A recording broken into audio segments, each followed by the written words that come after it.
ಆತ್ಮೀಯ H60 news ಅರ್ಥಾತ್ ಹೇ ಸೀತಾರಾಮ್ಗೆ ಸ್ವಾಗತ. ನಾನು ನಿಮ್ಮವ MI ಅಥವಾ ಮಲ್ಲಪ್ಪ ಜೋತಾವರ್. ಆದ್ಮೇಲೆ ಇವತ್ತು ಮತ್ತು ನಮ್ಮ ಮಿತ್ರರಾದಂಥ ನಮ್ಮ ಬೆಳಗೇರಿಯವರು ಈಶ್ವರಚಂದ್ರ ಬೆಳಗೇರಿಯವರು ವಿಶೇಷವಾಗಿ ನಮ್ಮ ಪಾರಿಜಾತ ಮೇಲೆ ಭಾಳ ಪ್ರೀತಿ ಅವರಿಗೆ. ಸದಾ ನಿದ್ದೆಗನ್ನಲು ಸಹಿತ ಕೃಷ್ಣನ ನೆನೆಯುವಂಥ ಭಗವದ್ಗೀತೆಯನ್ನು ಸದಾ ನೆನೆಸುವಂಥ ವ್ಯಕ್ತಿ, ಅದರಂತೆ ಬದುಕುವಂಥ ಪ್ರಯತ್ನ ಮಾಡಿದಂಥವರು, ಬದುಕಿದವರು. ಅವರಿಗೆ ಇತ್ತೀಚೆಗೆ ಸ್ವಂತ ದಿನಾಚರಣೆ ದಿವಸ ಸಾಂಸ್ಕೃತಿಕ ಕಾರ್ಯಕ್ರಮ ನಡೆದಿದ್ದು ಬೆಂಗಳೂರಲ್ಲೇ. ಅಲ್ಲಿ ಕರೆಸಿದ್ರು ನಮ್ಮ ಕನ್ನಡ ಮತ್ತು ಸಂಸ್ಕೃತಿ ಇಲಾಖೆಯವರು ಕರೆಸಿ ಅಲ್ಲೊಂದು ತಂಡಗಳನ್ನು ಕರೆಸಿ ಬೇರೆ ಬೇರೆ ಕ್ಷೇತ್ರಗಳಲ್ಲೇ, ಅಲ್ಲಿ ವಿಧಾನಸಭಾ ಕ್ಷೇತ್ರಗಳಲ್ಲೇ ಅಲ್ಲೇ ಅನೇಕ ಕಾರ್ಯಕ್ರಮ, ದೇಶಭಕ್ತಿ ಕಾರ್ಯಕ್ರಮ ಆಗಿರ್ಬೋದು, ಶಾಸ್ತ್ರೀಯ ನೃತ್ಯ ಆಗಿರ್ಬೋದು, ಮುಂದಪ್ಪ ಏನಪ್ಪ ಸತ್ಯಗೆ ಕುಣಿತ ಆಗಿರ್ಬೋದು, ವೀರಗಾಶ ಆಗಿರ್ಬೋದು, ಡೊಳ್ಳ ಕುಣಿತ ಆಗಿರ್ಬೋದು, ಕೃಷ್ಣ ಪಾರ್ವತಿ ಆಗಿರ್ಬೋದು, ಜಾನಪದ ಗಾಯನ ಆಗಿರ್ಬೋದು, ಒಂದು ಎರಡು ಅನೇಕ ಅಲ್ಲಿಯ ಈ ಒಂದು ಏನಪ್ಪ ಅಂತಂದ್ರೆ ರಾಜ್ಯಸಭಾ ಅಂದರೆ ನಮ್ಮ ವಿಧಾನಸಭಾ ಕ್ಷೇತ್ರಗಳಲ್ಲೇ ಕಾರ್ಯಕ್ರಮ ಮಾಡಿಸಿದರು. ಅದರಲ್ಲೇ ವಿಶೇಷವಾಗಿ ಶಾಂತಿನಗರ ಅಂತ ಬರ್ತದೆ ವಿಧಾನಸಭಾ ಕ್ಷೇತ್ರ. ಅಲ್ಲೇ ಶೈನಾಯ ವಾದನ, ಹೊನ್ನಪ್ಪ ಭಜಂತ್ರಿ ಮತ್ತು ತಂಡ ಅವ್ರನ್ನ ಕರೆಸಿದ್ರು ಯಾದಗಿರಿಯಿಂದ.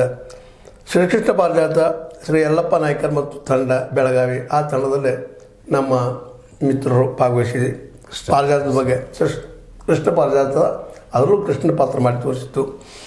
ಜೊತೆಗೆ ಡೊಳ್ಳು ಕುಣಿತ ರಮೇಶ್ ನಿಂಗಪ್ಪ, ಅನುಸಾಗರ್ ಮತ್ತು ತಂಡ ಯಾದಗಿರಿ ಅವರು. ಸುಗಮ ಸಂಗೀತ ಶ್ರೀ ಕುಣಿಗಲ್ ರಾಮಚಂದ್ರಪ್ಪ ಮತ್ತು ತಂಡ ಬೆಂಗಳೂರು. ಜಾನಪದ ನೃತ್ಯ ಬೊಮ್ಮರಾಜು ಮತ್ತು ತಂಡ ತುಮಕೂರು. ಸಮೂಹ ನೃತ್ಯ ಶ್ರೀ ಚಂದನ್ ತಂಡ ನಾಗಮಂಗಲ. ಹಿಂಗೆ ಬೇರೆ ಬೇರೆ ಕಡೆ ಕಾರ್ಯಕ್ರಮ ಹಾಕಿದ್ರು. ಆ ಕಾರ್ಯಕ್ರಮದಲ್ಲಿ ವಿಶೇಷವಾಗಿ ನಮ್ಮ ಜೀವನದಲ್ಲಿಯೂ ಕೃಷ್ಣ ಅನ್ನೋ ರೀತಿಯಲ್ಲಿ, ಅದರ ಆದರ್ಶದ ರೀತಿಯಲ್ಲಿ, ಕೃಷ್ಣನ ಆದರ್ಶದ ನೆಲೆಯಲ್ಲಿ ಬದುಕಿದಂಥ ನಮ್ಮ ಬೆಳಗೇರಿ ಅವರು ಅಲ್ಲಿ ಏನು ಮಾಡಿದರು, ಏನು ಅವರಿಂದ ಮಾಡಿಸಿದರು, ಏನು ಸರ್ಕಾರ ಇವರಿಂದ ಏನು ಕೇಳಿತು, ಇವರ ತಕ್ಕಂಗೆ ಏನು ಮಾಡಿದರು ಅನ್ನೋದ್ರ ಬಗ್ಗೆ ಒಂದಿಷ್ಟು ನಿಮಗೆ ವಿವರವಾಗಿ ವಿವರಿಸುವಂಥ ಕೆಲಸ ಮಾಡ್ತಾ ಇದ್ದಾರೆ. ದಯವಿಟ್ಟು ಅವರ ಮಾತುಗಳ ಕಡೆಗೆ ಗಮನ ಕೊಡ್ರಿ ಅಂತ ಕೇಳ್ತಾ, ಆದಮೇಲೆ ಹೇಳಿರಿ ನಿಮ್ಗೆ ಏನಲ್ಲಿ ನೋಡಿದ್ರಿ, ಏನೇನು ನಿಮ್ಮ ಅನುಭವ ಆಯಿತು, ನಿಮ್ಮ ಕೃಷ್ಣ ಯಾವ ರೀತಿ ನಿಮ್ಮಿಂದ ಹೊರಬಂದ. ಆತ್ಮೀರಿ ಸರ್ವರಿಗೂ ನಮಸ್ಕಾರ. ಬಹಳ ಸಂತೋಷ. ಪ್ರಸಕ್ತ 2025 ಸಾಲಿನ ಅಂದ್ರಿ ಈ ಸ್ವಾತಂತ್ರ್ಯೋತ್ಸವ ಭಾರತದ ತುಂಬೆಲ್ಲ ಆಗಸ್ಟ್ 15 ಅತ್ಯಂತ ಸಡಗರದಿಂದ ಆಚರಿಸಿದ್ರು ರೀ. ಜೊತೆಗೆ ಸರ್ ಯೋಗಾಯೋಗ ಅನ್ನೋ ಹಾಗೆ ರೀ ಕೃಷ್ಣ ಜನ್ಮಾಷ್ಟಮಿ ಕೂಡ ರೀ ಆಗಸ್ಟ್ 15 ಬಂದದ್ದು ಅದೊಂದು ಯೋಗ ಸರ್. ಇಂಥ ಒಂದು ಸಮಯದೊಳಗೆ ಸರ್ ವಿಶೇಷವಾಗಿ ಕರ್ನಾಟಕ ಸರ್ಕಾರ ಕನ್ನಡ ಮತ್ತು ಸಂಸ್ಕೃತಿ ಇಲಾಖೆ ಸರ್ ಅದು ಜಯಚಾಮರಾಜ ರಸ್ತೆ ಅದರಲ್ಲಿ ಕನ್ನಡ ಭವನದಲ್ಲಿರ್ತಕ್ಕಂಥ ನಮ್ಮ ಸನ್ಮಾನ್ಯರು ಗೌರವಾನ್ವಿತರಂಥ ಶ್ರೀಮತಿ KM ಗಾಯತ್ರಿ ಅಂತೇಳಿ ಇಲಾಖೆ ಡೈರೆಕ್ಟ್ರಿ ನಿರ್ದೇಶಕರು ಸರ್.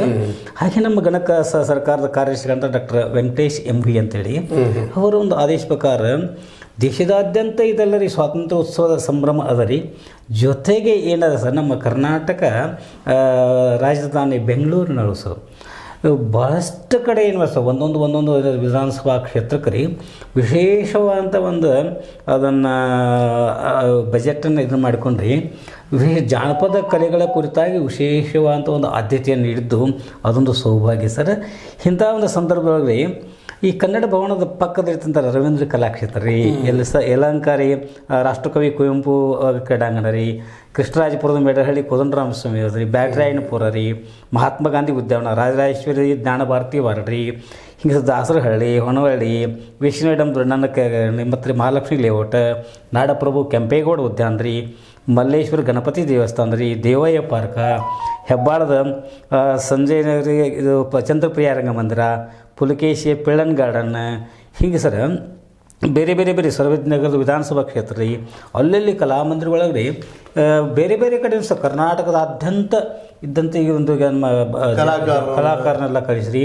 ಮತ್ತು ಡಾಕ್ಟರ್ CV ರಾಮನ್ ನಗರ್ ರೀ, ಮುಂದೆ ಈ JM ಪಾಳಿ ವೀರಾಂಜನೇಯ ಇದು, ಆಮೇಲೆ ಸರ ಸ್ವಾತಂತ್ರ್ಯದ ಉದ್ಯಾನವನದಾಗ ರಾಜಾಜಿನಗರದೊಳಗೆ ಶ್ರೀರಾಮ ಸಭಾಭವನದಾಗ ಬೆಂಗಳೂರು ತುಂಬೆಲ್ಲ ಯಾವ ವಿಧಾನಸಭಾ ಕ್ಷೇತ್ರಗಳು ಎಲ್ಲೆಲ್ಲಿ ಇದಾವೆ ನೋಡಿ ಸರ್ ಅಲ್ಲಿ ವಿಶೇಷವಾದ ಒಂದು ಮುತುವರ್ಜಿಯನ್ನು ವಹಿಸಿರಿ ಸ್ವಾತಂತ್ರ್ಯ ಉತ್ಸವವನ್ನು ಆಚರಿಸುವುದರ ಜೊತೆಗೆ ಕೃಷ್ಣ ಜನ್ಮಾಷ್ಟಮಿಯನ್ನು ಆಚರಿಸಿದ್ದು ಒಂದು ಯೋಗ ಸರ್.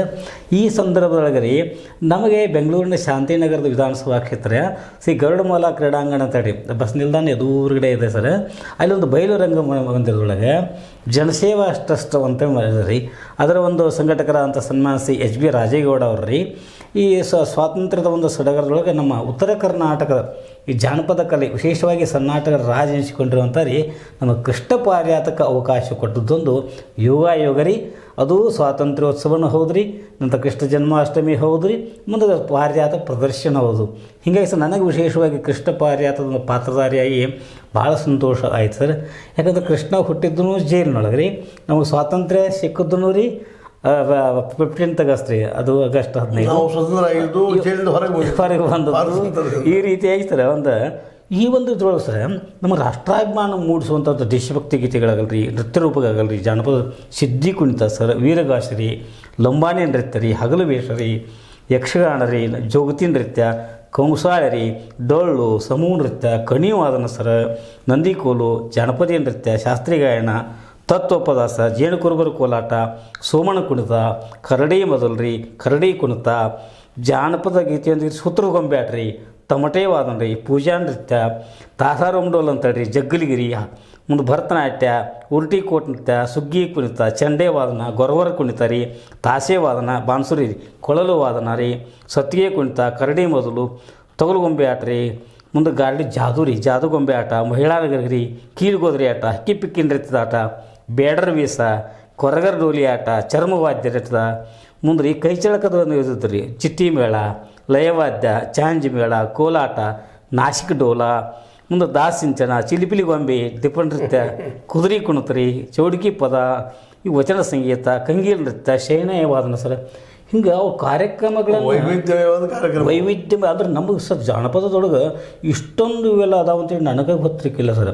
ಭಾಳ ಸುಂದರವಾಗಿ ಸರ್. ಸ್ವತಂತ್ರವಾದ ಮೀಡಿಯಾಗೆ ಬೇಕಾಗಿರುವುದು ಸ್ವತಂತ್ರ ಧ್ವನಿ. ಆ ಸ್ವತಂತ್ರ ಧ್ವನಿ ಉಳಿಸಲು ನೀವು ಮಾಡಬೇಕಾದದ್ದು ಇಷ್ಟೇ. ಅದೇನಪ್ಪಾ ಅಂತಂತಂದ್ರೆ ನಿಮ್ಮ ಕೈಲಾದಷ್ಟು ಸಹಾಯ ಈ ಚಾನಲ್ಗೆ ಮಾಡಿ ಹಾಗೂ ನಿಮ್ಮ ಧ್ವನಿಯನ್ನು ಕಾಪಾಡಿಕೊಳ್ಳಿ. ಒಬ್ಬ ಸಣ್ಣ ಬಾಲಕ ಸರ್, ಸುಮಾರು ವರ್ಷ ಒಂದು 6-7 ವರ್ಷದ ಹುಡುಗರಿ ಇಷ್ಟು ಚಂದ ಅದು ಇದು ಬರ್ಸಿದ್ರು ಸರ್, ಹಲಗಿ ಬರ್ಸಿದ್ರು ಸರ್. ಅದೊಂದು ಇಷ್ಟು ಖುಷಿ ಆಯ್ತು ಸರ್. ಅಂದರೆ ನಮ್ಮ ಈ ಕಲೆ ಅನ್ನೋದೇ ಸರ್ ಅದು ಧೈರ್ಯವಾಗಿರೋದು. ನೀವು ಹೇಳ್ತಿರ್ತಾರಲ್ಲ ಸರ್, ಅದೇನು ಮಾಸೋದಿಲ್ಲ ರೀ, ಅದೇನು ಅಳಿಸೋದಿಲ್ಲ ರೀ, ಅದಕ್ಕೇನು ಸಾವಿಲ್ಲ ಅಂತ ಅನ್ಸುತ್ತೆ ರೀ. ಜನ ಭಾಳ ಪ್ರೀತಿಯಿಂದ ನೋಡಿದ್ರಿ, ಮತ್ತು ಅಷ್ಟೇ ಏನು ಕೊಟ್ಟರು ಸರ್. ಮತ್ತು ಮಳೆಗಾಲದ ಸ್ವಲ್ಪ ಕಾಯ್ದ್ರಿ, ಇಂಥ ಒಂದು ಮಳೆಗಾಲದೊಳಗೆ ರೀ ಅದ್ಭುತವಾದ ಜೋರಿತ್ತು ಹೋಗಿತ್ತು ಸರ್. ಇಂಥದ್ರಾಗ ಸರ್ ನಮ್ದು ಕೃಷ್ಣ ಪಾರಿಜಾತಕ್ಕೆ ನಮ್ಮ ಹಿರೇಬುದ್ನೂರು ಶ್ರೀ ಯಲ್ಲಪ್ಪ ನಾಯ್ಕರವರ ತಂಡದೊಳಗೆ ಎಲ್ಲ ಒಂದು 10 ಕಲಾವಿದರಿಗೆಲ್ಲ ಕೊಡ್ಕೊಂಡು ಹೋಗಿ ಒಂದು ಅಭಿನಯ ಮಾಡಿದಾಗ ರೀ ಅಲ್ಲಿ ಜನರು ಭಾಳ ಸಂತೋಷಪಟ್ರಿ. ನಮಗೂ ಒಂದು ಸರ್ ನಮ್ಮ ಅನ್ನುವಂಥ ಒಂದು ಹೆಮ್ಮೆ ಸರ್. ಯಾಕಂದ್ರೆ ಆ ಕಡೆ ಅವ್ರು ಯಕ್ಷಗಾನದ ಬಗ್ಗೆ ಹೆಮ್ಮೆ ಪಡ್ತಾರೆ ಸರ್. ಹಂಗೆ ನಮ್ಮದು ಕೃಷ್ಣ ಪಾರಿಜಾತಕ್ಕೆ ಯಾಕಂದ್ರೆ ಇದಕ್ಕೊಂದು ಅಂತಾರಾಷ್ಟ್ರೀಯ ಸಿಗಬೇಕಂತೇಳಿ ಆಸೆ ರೀ. ಯಾಕಂದ್ರೆ ಸರ್ ನೋಡಿ, ಈಗ ನಮ್ಮ ರೈಲ್ವೆ ಸ್ಟೇಷನ್ದಾಗ ಅದು ರೀ ಯಕ್ಷಗಾನದ ಇವನು ಬಿಡ್ತಾರೆ, ಹಂಗೆ ನಮ್ಮ ಕೃಷ್ಣ ಪಾರಿಜಾತದ ಬಿಡಬೇಕು. ಈಗ ಡೆಲ್ಲಿಗೆ ನೀವು ಹೋಗ್ರಿ ಸರ್, ರೈಲ್ವೆ ಸ್ಟೇಷನ್ದಾಗಲ್ರಿ ಅಥವಾ ಏರ್ಪೋರ್ಟ್ದಾಗಲಿ ಅವೆಲ್ಲ ಪ್ರದರ್ಶನ ಆಕಾವ್ರಿ. ಅಂದ್ರೆ ನಮಗೆ ಒಂದು ಹೋರಾಟ ನಮ್ಮ ಕಡೆಯಿಂದ ಆಗಬೇಕಾಗಿದೆ ಬೇಕು ಸರ್. ಮತ್ತು ನಾವು ಅವರು ನಿರಂತರವಾಗಿ ಹೋರಾಟ ಮಾಡ್ತಾ ಬಂದ್ರು. ಶಿವರಾಮ್ ಕಾರಂತ ದೊಡ್ಡ ವ್ಯಕ್ತಿ ಸರ್, ಯಕ್ಷಗಾನ ಬೆಳೆದ ಕಾರಣ ಅವರು ದೊಡ್ಡ ಹೋರಾಟ ಹೋರಾಟ ನಮ್ಮಲ್ಲಿ ಆಗ್ತಾ ಇಲ್ಲ. ನಮ್ಮಲ್ಲಿ ಏನಂದ್ರೆ ಚಿತ್ರಾಗಿ ಹೋಗ್ಬಿಟ್ಟಿದಾರಲ್ಲ. ಇದಕ್ಕಂದ್ರೆ ಸರ್ ನಮ್ಮಲ್ಲಿ ವಿದ್ವಾಂಸರು ಅದಾರ ಸರ್, ಇಲ್ಲಂತಲ್ಲ, ಗಟ್ಟಿಯಾಗಿ ಪ್ರಾಮಾಣಿಕಗಳಿದ್ದಾರೆ, ಅದ್ರ ಕ್ರಿಯಾಶೀಲರ ಆಗ್ಬೇಕಲ್ಲ ಸರ್. ನಮ್ಮ ಪದ್ಮಶ್ರೀ ಇದು ನಮ್ಮ ಯಾರೀ ಕೇಂದ್ರ ಸಾಹಿತ್ಯ ಅಕಾಡೆಮಿ ಪ್ರಶಸ್ತಿ ಪುರಸ್ಕೃತಂತ ಡಾಕ್ಟರ್ ಚಂದ್ರಶೇಖರ ಕೊಂಬಾರ್ ಅವರಿಗೆ ಒಂದು ಚಂದೋಡಿ ಲೀಲಾ ರಂಗಮಂದಿರವನ್ನು ಅದನ್ನೇ ಹೇಳಿ ಸರ್, ನೀವು ದೊಡ್ಡ ವಿದ್ವಾಂಸದ್ರಿ, ನೀವು ನಮ್ಮ ಉತ್ತರ ಕರ್ನಾಟಕದ ಕಲೆಗಳ ಕುರಿತಾಗಿ ಸ್ವಲ್ಪ ಗಟ್ಟಿಯಾಗಿ ಬೆನ್ನೆಲ್ಲಿ ನಿಂತರಂದ್ರೆ ನಮ್ಮ ಕೃಷ್ಣ ಪಾರಿಜಾತ ಅಂತಾರಾಷ್ಟ್ರೀಯ ಮನ್ನಣೆ ಪಡೀತು ಸರ್. ಮನ್ನಣೆ ಪಡೀತು. ಮತ್ತೆ ಅಲ್ಲಿ ಎಲ್ಲರೂ ಕೂಡ ಬೆನ್ನತ್ತಿದ್ರಿ ಸರ್. ನೀವು ಎಲ್ಲರೂ ಮಾಡ್ಬೇಕು ಸರ್. ಮೈಸೂರೊಳಗೆ ಸರ್ ನನಗೊಂದು ಉಪನ್ಯಾಸ ಕೊಟ್ಟಾಗ ಅಲ್ಲಿ ಹೇಳಿದ್ರಿ, ಅವ್ರು ಯಕ್ಷಗಾನದ ಇದ್ರಾಗ ನಾ ಹೇಳಿದ್ರಿ, ನಿಮ್ಮ ಯಕ್ಷಗಾನಕ್ಕಿಂತಲೂ ನಮ್ಮ ಕೃಷ್ಣ ಪಾರಿಜಾತ ಒಂದು ಹೆಜ್ಜೆ ಮುಂದದ ಅಂತೇಳಿ. ಯಾಕಂದ್ರೆ ನೀವೆಲ್ಲರೂ ಇಂಥ ಭಾಗವತರ ಒಂದು ಡಿಪೆಂಡ್ ಆಗಿ ಇಟ್ಕೊಂಡು ಹಾಡ್ತೀರಿ, ಮಾಡ್ತೀರಿ, ಕುಣಿತೀರಿ, ನಿಮ್ಮದು ಕುಣಿತ ಸ್ಟೇಟ್. ಯಕ್ಷಗಾನ ಕಟ್ಟುವಂಗೆ ಗಟ್ಟಿರ್ಬೇಕು ರೀ, ಈಗ ಕೃಷ್ಣ ಪಾರಿಜಾತ ಕಂಠ ಗಟ್ಟಿ ಇರಬೇಕು. ಹೀಗಾಗಿ ಮತ್ತು ನಮಗೆ ಪಾತ್ರಧಾರಿಗಳು ಹಾಡ್ತಾರೆ, ಪಾತ್ರಧಾರಿಗಳು ಕುಣಿತಾರೆ, ಮತ್ತು ಪಾತ್ರಧಾರಿಗಳು ಇದು ಮಾಡೋದು ಅಂದರೆ ನಿಮಗಿಂತ ನಾವು ಒಂದು ಹೆಚ್ಚು ಅನುಕೂಲ ಆ ನಿಜವಾಗಿ ಒಂದು ಐತಿ ಸರ್. ಆದರೆ ಇದನ್ನು ಹಿಂದೆ ಬಿಂಬಿಸೋ ಸಲುವಾಗಿ ಒಂದು ಹಿಂದೆ ಗಟ್ಟಿ ಬೇಕು. ಆ ರೀತಿ ನಮ್ಮ ಸಾಹಿತ್ಯ ವಿದ್ವಾಂಸರು ಏನು ಬರ್ತಾರೆ, ಗಟ್ಟಿ ಉಳಿಬೇಕು ಸರ್, ಎತ್ತಬೇಕು. ಅಂದರೆ ಇದೇನು ಅಂತಾರಾಷ್ಟ್ರೀಯ ಮನ್ನಣೆ ಪಡೆದವ್ರಿಗೆ ಏನು ಎರಡು ಮಾತಿಲ್ಲ ರೀ, ನಕ್ಕೇ ಆಗ್ತದೆ ಸರ್. ಅದಕ್ಕೆ ನಮ್ಗೆ ಸ್ವಲ್ಪ ಹಿಂದೆ ಬೇಕು. ಇನ್ನು ನೀವೇ ಹೇಳಿದಾಗ sir, struggle for existence at least ಯಾರು ಮಾಡಲಿ ಅಂದ್ರೆ ಕರೆಕ್ಟ್ ನಾವಾರ ಮಾಡ್ಬೇಕು ರೀ. ಈಗ ಇನ್ನೊಬ್ರು ನಾವು ಮಾಡ್ಬೇಕು ಸರ್, ನಾವು ನೀರು ಕುಡಿಬೇಕು, ನಾವು ಹೊಟ್ಟೆ ನಾವು ಊಟ ಮಾಡಬೇಕು. ಸರ್ ನಿಮ್ಮೆಲ್ಲರ ಸಹಕಾರದಿಂದ ಸಹ ನಾವು ಆದಷ್ಟು ಕೃಷ್ಣ ಪ್ರದರ್ಶನ ಅದನ್ನು ಜೊತೆಗಿರಿ ಇಂಥ ನಿಮ್ಮ ವಾಹಿನಿಗಳ ಮುಖಾಂತರವಾಗಿ ಅದನ್ನು ಸ್ಟ್ರಗಲ್ ಫಾರ್ ಎಕ್ಸಿಸ್ಟೆನ್ಸ್ ಅಂತ ಅಸ್ತಿತ್ವಕ್ಕಾಗಿ ಹೋರಾಡ್ತಾ ಇದ್ದೀನಿ ರೀ. ಯಾಕಂದ್ರೆ ನಮ್ಮನ್ನು ನಾವೇ ಹೆಂಗಾರ ಮಾಡ್ಕೊಂಡು ಹೋಗ್ಬೇಕು. ಯಾಕಂದ್ರೆ ನಾವು ಹೋದೇವು ಅಂತ ಹೋತ್ರಿ. ಈಗ ಚಂದ್ರಶೇಖರ್ ಕಂಬಾರ್ ಅವ್ರು ಬರ್ತಾರ, ಇವಾರ ಅನಂತಪುರದಲ್ಲಿ ಬರ್ತಾರ, ಲಂಕೇಶ್ ಅಂತ ಹೋಗಿಬಿಟ್ಟಿದಾರ, ಅವ್ರು ಬರ್ತಾರೆ. ಯಾರೋ ಬರ್ತಾರ ಅಂದ್ರೆ ಇಲ್ಲ, ಯಾರು ನಮ್ಮ ಉದ್ಧಾರ ಮಾಡೋದಿಲ್ಲ. ನಮ್ಮಷ್ಟಕ್ಕೆ ನಾವೇ ನಾವೇ ಹೇಳ್ಬೇಕಾಗಿದೆ. ಅದಕ್ಕಾಗಿ ಸರ್ ಸಾಧ್ಯ ಆದಷ್ಟು ಅಲ್ಲಿ ಯಕ್ಷಗಾನ ಉಳಿದ ಕಾರಣ ಅವರು ಸ್ವತಃ ಹೋರಾಟ ಮಾಡಿದ್ರು. ಹೆಗ್ಗಡೆ ಕುಟುಂಬದವರು, ಬೇರೆ ಕುಟುಂಬದವರು ಎಷ್ಟು ವರ್ಕ್ ಮಾಡಿದಾರೆ ಸರ್. ನಾವು ನಮ್ಮ ಜೀವಿತವನ್ನು ಅದಕ್ಕೆ ಅರ್ಪಣೆ ಮಾಡಿದ್ರು. ನಿಮ್ಮನ್ನು ಅದ ಅರ್ಪಣೆ ಮಾಡಬೇಕು. ಆದ್ರೆ ಅದಕ್ಕೆ ಇನ್ನೂ ಸ್ವಲ್ಪ ನಮ್ದು ಜನರ ಪ್ರೋತ್ಸಾಹ ಬೇಕಾಗಿ ಸರ್. ಮುಂದೆ up to the end of our last breath ರೀ, ಕೊನೆಯ ಉಸಿರು ಇರುವವರೆಗೆ ಸರ್ ನಾವು ನಮ್ಮ ಇದನ್ನು ಒಂದು ಪಾರಿಜಾತ, ಒಂದು ಕೃಷ್ಣ ಪಾರಿಜಾತ, ನಮ್ಮ ಜಾನಪದ ಉತ್ತರ ಕರ್ನಾಟಕ ಕಲೆಗಳ ಕುರಿತು ಎಷ್ಟು ನಮಗೆ ಸಾಧ್ಯ ಆಗಷ್ಟು ನಾವು ಸ್ಟ್ರಗಲ್ ಫಾರ್ ಮುಖ್ಯವಾಗಿ ಮಾಡಬೇಕಾಗಿದ್ದು ಈ ಸಣ್ಣಾಡದ ಅದು ಕೃಷ್ಣ ಪಾರಿಜಾತ ಮೊದಲು ಆಗಬೇಕಾಗಿದೆ. ಹೌದು. ಯಾಕಂದ್ರೆ ನೈತಿಕವಾಗಿ ಆಗಿರ್ಬೋದು, ಒಂದು ಸಾಮಾಜಿಕವಾಗಿ ಆಗಿರ್ಬೋದು, ಮತ್ತು ಧಾರ್ಮಿಕವಾಗಿ ಆಗಿರ್ಬೋದು, ಆಧ್ಯಾತ್ಮಿಕವಾಗಿ ಆಗಿರ್ಬೋದು, ಎಲ್ಲದೂ ಅಂದ್ರೆ ಒಳಗೊಂಡದ ಉಳ್ಳೋದ ಮತ್ತು ಇವತ್ತಿನ ಬದುಕಿನ ಜೊತೆಗೆ ಸ್ಪಂದಿಸ್ತದೆ ಸರ್. ಅದಕ್ಕಾಗಿ ಸರ್ ವಿಜಯಪುರದ ರೀ ನಮ್ಮ ಜ್ಞಾನಯೋಗ ಆಶ್ರಮದ ಪೂಜ್ಯ ಶ್ರೀ ಸಿದ್ದೇಶ್ವರ ಮಹಾಸ್ವಾಮೀಜಿಯವರು ನನಗೆ ಅದನ್ನ ಪುಸ್ತಕವನ್ನು ನೋಡಿ ಹೇಳಿದ್ರು, ಅವರಿಗೆ ಅರ್ಪಣೆ ಮಾಡೋಕ್ಕೆ ಹೋದಾಗ ರೀ, ಇದು ನೋಡಪ್ಪ ಶ್ರೀಸಾಮಾನ್ಯರ ಭಗವದ್ಗೀತೆ ಅಂತೇಳಿ ಉದ್ಗಾರ ತೆಗೆದ್ರು. ಸಾಮಾನ್ಯರಿಗೆ ಸಹಿತ ಭಗವದ್ಗೀತೆ ಹೇಳಿದಂಗೆ ಕೃಷ್ಣ ಪಾತ್ರ ಹೇಳ್ತಾರೆ. ಅದಕ್ಕೆ ಈ ಶ್ರೀಸಾಮಾನ್ಯರ ಭಗವದ್ಗೀತೆ ಅಂತ ಹೇಳಿರಿ ಹರಿಸಿದ್ರಿ. ಮತ್ತು ಅದನ್ನು ಅವ್ರಿಗೆ ಅರ್ಪಣೆ ಮಾಡೋಕೆ ಹೋದಾಗ ಅವ್ರಿಗೆ ಅರ್ಪಣೆ ಮಾಡಿಸ್ಕೊಳ್ಳಿಲ್ಲ ಸರ್, ನಿನ್ನ ತಂದೆ ತಾಯಿಗಳಿಗೆ ಮಾಡು ಅಂತ ಹೇಳಿರಿ. ಯಾಕಂದ್ರೆ ತಂದೆ ತಾಯಿಗಳಿಂತ ಶ್ರೇಷ್ಠ ಯಾರೂ ಇಲ್ಲ. ಅದಕ್ಕಾಗಿ ಅವರೇ ದೇವರು. ಅದಕ್ಕೆ ತಂದೆ ತಾಯಿಗಳಿಗೆ ನಮ್ಮನ್ನು ನಾವು ಉಳಿದ ಕೈ ಒಯ್ದು ಹಂತಕ್ಕೆ ಬರೋದಕ್ಕಾದ್ರೆ ಮೂರು ಕಾನೂನಿ ಪುರುಷರು ಅವರೇ ಸರ್. ಅದಕ್ಕೆ ಸರ್ ವಿಜಯಪುರ ಸಿದ್ದೇಶ್ವರ ಅಪ್ಪಾಜಿಯವರು ಹೇಳಿದಂಗೆ ರೀ, ಅವರ ಸ್ಮರಣೆ ಮಾಡಿಕೊಂಡು ತಂದೆ ತಾಯಿಗಳಿಗೆ ನಾನು 556 ಪುಟಗಳ ಪುಸ್ತಕನ ಕೃಷ್ಣ ಪಾರಿಜಾತನ ಅರ್ಪಣೆ ಮಾಡಿದ್ದು ಈ ಸಂದರ್ಭ ಭಾಳ ಸಂತೋಷ ಅನಿಸ್ತದೆ. ಇದಕ್ಕೆ ನಿಮ್ಮ ಒಂದು ಸಹಕಾರದವ್ರದ್ದು ನಿಮಗೂ ಕೂಡ ಧನ್ಯವಾದ ಅರ್ಪಣೆ ಮಾಡೋಕ್ಕೆ ಇಚ್ಛಪಡ್ತೀನಿ ಸರ್. ಆದ್ಮೇಲೆ ಇಲ್ಲಿವರೆಗೆ ನಮ್ಮ ಕೃಷ್ಣ ಪಾರಿಜಾತದ ಕೃಷ್ಣರ ಮಾತುಗಳನ್ನು ಕೇಳಿದ್ರಿ. ಬೆಂಗಳೂರಲ್ಲಿ ಅವ್ರನ್ನ ಕರೆಸಿದ್ರು, ಅವ್ರ ತಂಡದ ಮೂಲಕ ಇವರು ಕೃಷ್ಣ ಪಾರಿಜಾತ ಮಾಡಿ ತೋರಿಸಿದ್ರು. ಅಷ್ಟೇ ಅಲ್ಲ, ಅವ್ರಿಗಿಲ್ಲಿ ಆರ್ಥಿಕವಾದಂಥದ್ದು ಜೊತೆಗೆ ಅವರ ಈ ಒಂದು ಕೃಷ್ಣ ಪಾರಿಜಾತ ಉಳಿಬೇಕಾಗಿದ್ದಾರೆ ಬಹಳಷ್ಟು ಮುಖ್ಯ. ಯಾವುದೇ ಒಂದು ಕ್ರೀಡೆ ಬೆಳಿಬೇಕು, ಅಥವಾ ಯಾವುದೇ ಒಂದು ಸಂಗೀತ ಆಗಿರ್ಬೋದು, ಯಾವುದೇ ಒಂದು ನಾಟ್ಯ ಆಗಿರ್ಬೋದು, ಅಥವಾ ಒಂದು ಏನೋ ಕಲೆ ಇರ್ಬೋದು, ಇವತ್ತು ಯಕ್ಷಗಾನ ಇರ್ಬೋದು. ಯಕ್ಷಗಾನಕ್ಕೆ ದಕ್ಷಿಣ ಕನ್ನಡದವರು ಎಷ್ಟು ಮಹತ್ವ ಕೊಟ್ಟಿದ್ದಾರಪ್ಪ ಅಂದ್ರೆ ಅಲ್ಲಿ ಜನ ಅದಕ್ಕೆ ಪೂರ್ತಿಯಾಗಿ ತಮ್ಮನ್ನು ಅರ್ಪಿಸಿಕೊಂಡು ಎಲ್ಲ ಕಡೆ ಅದು ಹೋಗುವಂಗೆ ಮಾಡಿದ್ದಾರೆ. ಹಾಗೆ ನಾವು ಇಲ್ಲಿ ಉತ್ತರ ಕನ್ನಡದವರು ಕೃಷ್ಣ ಪಾರಿಜಾತಕ್ಕೆ ಎಲ್ಲದ ಮಹತ್ವವನ್ನು ಕೊಟ್ಟು ಎಲ್ಲರೂ ಕೂಡಿ ಇದನ್ನು ಮಾಡಬೇಕಾಗಿದೆ. ಮಾಡುವಂಥ ಕೆಲಸ ಇಲ್ಲಿಯ ನಾಯಕರು ಅನ್ನಿಸ್ಕೊಂಡಂಥವ್ರು ಮಾಡಬೇಕಾಗ್ತದೆ, ಜೊತೆಗೆ ನಾವು ಮಾಡಬೇಕಾಗ್ತದೆ. ಅದೆಲ್ಲಕ್ಕಿಂತ ಮುಖ್ಯವಾಗಿ ಈ ನಮ್ಮ ಕೃಷ್ಣ ಪಾರಿಜಾತ ಕೃಷ್ಣರು ಸಹಿತ ಹೋರಾಟ ಮಾಡ್ತಾ ಬಂದಿದ್ದಾರೆ, ಮಾಡಿದ್ದಾರೆ, ಉಳಿಸ್ಕೊಂಡಿದ್ದಾರೆ.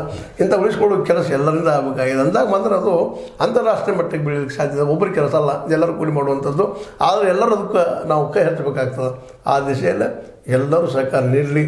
ಅದೇ ಕಾಲ ಕೃಷ್ಣ ಪಾರಿಜಾತ ಇನ್ನೂ ಉತ್ತರೋತ್ತರವಾಗಿ ಬೆಳೀಲಿ, ಜನರ ಮನಸ್ಸಿಗೆ ಮುಟ್ಟಿ. ಯಾಕಂದ್ರೆ ಮುಟ್ತದ ಅದಂಥ ಶಕ್ತಿ ಅದ. ಯಾಕಂದ್ರೆ ಗ್ರಾಮೀಣ ವಲಯದ ಸೊಗಡು ಅಲ್ಲದ, ಜನಪದೀಯ ಸೊಗಡು ಅಲ್ಲದ. ಅಲ್ಲಿ ಹೊಸ್ತನ ನೀವು ಅಲ್ಲಿ ಹಾಕ್ಲಿಕ್ಕೆ ಸಾಧ್ಯದ, ಜನಕ್ಕೆ ತಿಳಿಸೋದು ಸಾಧ್ಯದ, ವಸ್ತುಸ್ಥಿತಿಗಳನ್ನ ಹೇಳೋ ಸಾಧ್ಯದ. ಪರಲೋಕ ಈ ಹೆಲೋಕಗಳನ್ನು ಕೂಡಿಸೋದು ಶಕ್ತಿನೂ ಅಲ್ಲದ. ಪರಲೋಕ ಎಲ್ಲೂ ಇಲ್ಲ, ಇಲ್ಲದ ಅನ್ನುವಂಥ ಮಾತನ್ನು ಕೃಷ್ಣನ ಮಾತುಗಳು ನಾವು ಸಾಕಷ್ಟು ಕೇಳುವಂಥದ್ದು. ಮತ್ತು ಬಸವಣ್ಣವ್ರು ಹೇಳಿದಂಥ ವಿಚಾರ ಸಹಿತ ಇಲ್ಲಿ ಬಂದು ಹೋಗಿಬಿಡ್ತಿರ್ತಾವೆ. ಆದರೆ ಎಲ್ಲ ದೃಷ್ಟಿ ಇಟ್ಕೊಂಡು ಕೃಷ್ಣ ಪಾರಿಜಾತ ಜನಮನವನ್ನು ಗೆದ್ದಂಥ ಈ ನೆಲದಲ್ಲಿ ಹುಟ್ಟಿದಂಥ ಒಂದು ಪಾರಿಜಾತ ಅದು. ಆ ಪಾರಿಜಾತಕ್ಕೆ ಒಳ್ಳೆಯ ಭವಿಷ್ಯ ಸಿಗಲಿ, ಉತ್ತರೋತ್ತರ ಬೆಳೀಲಿ ಅಂತ ಹಾರೈಸೋಷ್ಟಲ್ಲ, ಅದ್ರ ಜೊತೆ ನಾವು ಕೂಡಿ ಹೋಗುವಂಥ ಒಂದು ಕೆಲಸ ನಮ್ಮಿಂದ ಸಾಧ್ಯ ಆಗಲಿ. ನಮ್ಮ ವಾಹಿನಿ ಮೂಲಕ ನಮಗೆ ಎಷ್ಟಾಗ್ತದೆ ಈ ಕೆಲಸ ಮಾಡ್ತಾಯಿದ್ದೀವಿ. ಇನ್ನಷ್ಟು ನೀವೆಲ್ಲರೂ ಇದಕ್ಕೆ ಸಹಕಾರ ಕೊಟ್ಟ ಈ ಕೃಷ್ಣ ಪಾರಿಜಾತವನ್ನು ಒಂದು ಯಕ್ಷಗಾನದ ಮಟ್ಟಕ್ಕೆ ಓದಿರಿಸುವಂಥ ಕೆಲಸ ಎಲ್ಲರಿಂದ ಆಗಲಿ, ಒಬ್ಬರಿಂದ ಅಲ್ಲಿದು ಎಲ್ಲರಿಂದ ಆಗಲಿ. ಈವನ್ ಯಕ್ಷಗಾನದವರಿಂದ ಸಹಿತ ನಮ್ಮ ಪ್ರಚಾರ ಸಿಗಲಿ, ನಮ್ಮಿಂದ ಯಕ್ಷಗಾನಕ್ಕೂ ಸಿಗಲಿ ಅಂತ ಹೇಳ್ತಾ ನಿಮ್ಮನ್ನು ಬೆಂಗಳೂರು ಕರೆಸಿ ಅವ್ರು ಸನ್ಮಾನ ಮಾಡಿ ಅಂತ ಅವ್ರಿಗೆಲ್ಲರಿಗೂ ಧನ್ಯವಾದ ಹೇಳ್ತಾ, ನೀವು ಇಲ್ಲಿ ಬಂದ್ರಿ, ನಿಮ್ಮ ಅಲ್ಲಿ ಅನುಭವಗಳನ್ನ ಹೇಳಿದ್ರಿ. ನಿಮ್ಮ ಕೃಷ್ಣ ಪಾರಿಜಾತ ನೀವು ಬೆಳೀತಾ ಹೋಗಲಿ ಅಂತ ಹೇಳ್ತಾ, ಆದ್ಮೇಲೆ ಈ ಕಾರ್ಯಕ್ರಮಕ್ಕೆ ಏನಿತ್ತು ಅನ್ನೋದನ್ನು ನೀವು ತಿಳಿಸ್ರಿ, ನಿಮ್ಮ ಅಭಿಪ್ರಾಯ ತಿಳಿಸ್ರಿ. ನಾವೇನಾದ್ರು ತಪ್ಪು ಮಾತಾಡಿದ್ರೆ ತಪ್ಪು ಅಂತ ಹೇಳ್ರಿ, ಸರಿ ಅಂತೇಳಿ ಕಾಮೆಂಟ್ ಮಾಡಿರಿ, ಶೇರ್ ಮಾಡಿರಿ. ಜೊತೆಗೆ ಸಬ್ಸ್ಕ್ರೈಬ್ ನಿಲ್ಲಿಸ್ಕೋಬರ್ರಿ H16 ಅರ್ಥಾತ್ ಹೇ ಸೀತಾರಾಮ್ ಇದು ಸತ್ಯ ಕೈ ವಂದನೆಗಳು.